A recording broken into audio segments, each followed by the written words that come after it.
Thomas whistle, turn the page.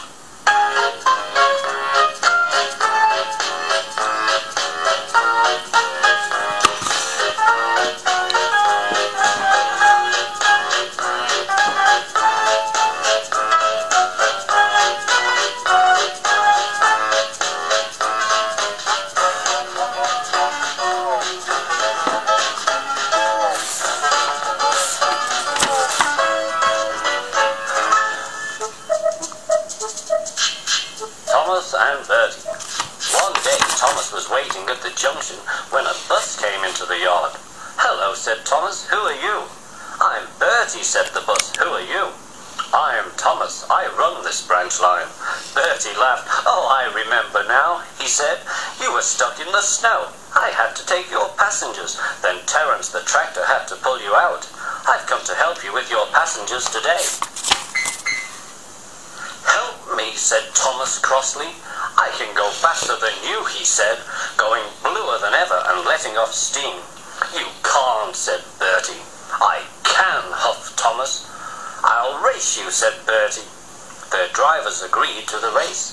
The station master shouted, "Are you ready? Go!" And they were off.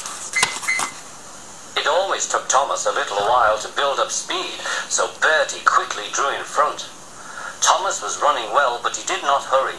"Why don't you go fast? Why don't you go fast?" called Annie and Clarabel, who were running along behind. Wait and see," hissed Thomas. "He's a long way ahead," they cried anxiously. But Thomas didn't mind. He had remembered the level crossing. There was Bertie fuming at the crossing gate while they sailed gaily through. "Goodbye, Bertie," called Thomas. After that, the road left the railway and went through a village. They couldn't see Bertie anymore.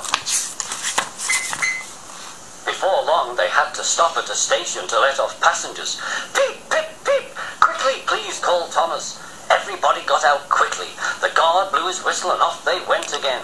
Come along," sang Thomas. We're coming along," said Annie and Clarabel. Thomas looked straight ahead and whistled in horror. There was Bertie crossing the bridge over the railway, tooting triumphantly on his horn. "Oh, dearie me," groaned Thomas. "Steady, Thomas," said Thomas's driver. "We'll beat Bertie yet." Annie and Clarabel joined in. We'll beat Bertie yet, they sang. We'll do it, puffed Thomas bravely. "Oh, bother, there's a station." As Thomas stopped at the station, he heard Bertie tooting loudly. "Goodbye, Thomas, you must be tired," called Bertie as he raced by. "Sorry, I can't stop. We buses have to work, you know. Goodbye." "Oh dear," thought Thomas, "we've lost." But he felt better after a drink. Then the signal dropped to show that the line was clear and they were off again. As they rumbled over the bridge, they saw Bertie waiting at the traffic lights. When the lights turned green, Bertie started with a roar and chased on after Thomas again. Road and railway ran up the valley side by side. By now, Thomas had reached his full speed. Bertie tried hard, but Thomas was too fast. On and on they raced. Excited passengers cheered and shouted across the valley as Thomas whistled triumphantly and plunged into the tunnel, leaving Bertie toiling far behind. We've done it, chanted Annie and Clarabel happily as they whooshed into the last station.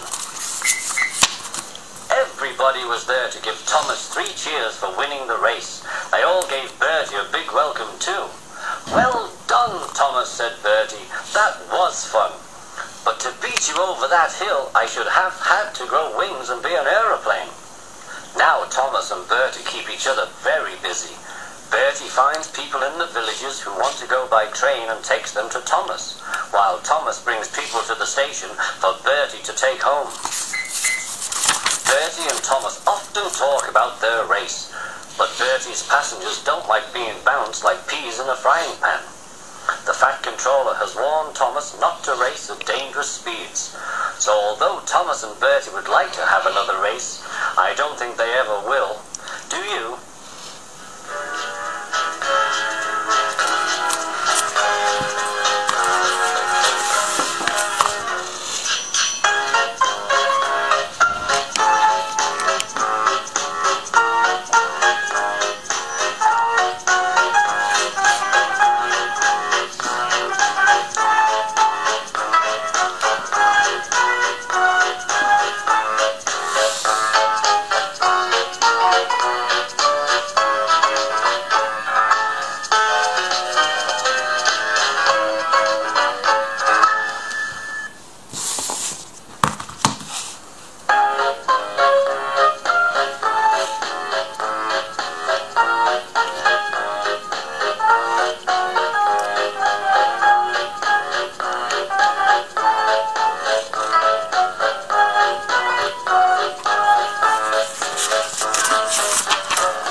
down the mine.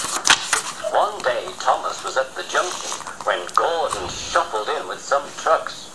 "Whew," said Thomas. "What a funny smell. Can you smell a smell?" "I can't smell a smell," said Annie.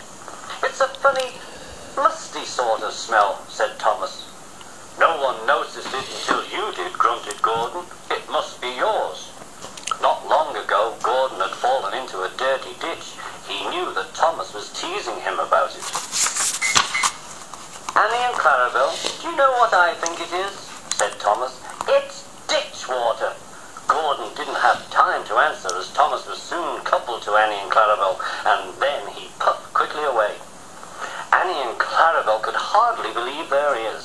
"He's dreadfully rude. I feel quite ashamed. I feel quite ashamed. He's dreadfully rude," they twittered to each other. They had great respect for Gordon, the big engine. "You mustn't be rude. You make us ashamed," they kept telling Thomas. But Thomas didn't care a bit. "That was funny. That was funny," he chuckled, feeling very pleased with himself. Thomas left the coaches at the station and went off to a mine for some trucks. Long ago, miners digging for lead had made tunnels under the ground. The tunnel roofs were strong enough to hold trucks, but they could not take the weight of the heavy engines. A large notice said, "Danger, engines must not pass this point." Thomas had been warned, but he didn't care. He had often tried to pass the sign before, but had never succeeded. He knew the rules. He had to push empty trucks into one siding and wait to collect full ones from another. This morning he laughed as he puffed along. He had made a plan. "Silly old board," he said to himself, getting nearer and nearer to the danger sign. The driver stopped him and the fireman went to turn the points. "Now for my plan," said Thomas, and he bumped the trucks fiercely, jerking the driver off the footplate. "Hurrah!" said Thomas as he followed the trucks into a siding. "Come back!" called his driver, but it was too late. "Stupid old board," said Thomas as he ran past it. "There's no danger, there's no danger." "Look out!" cried the driver. The fireman clambered into the cab and tried Thomas's brakes. There was a rumbling noise and the rails quivered. The fireman jumped clear. Then the rails sagged and broke. "Fire and smoke," said Thomas. "I'm sunk." And he was.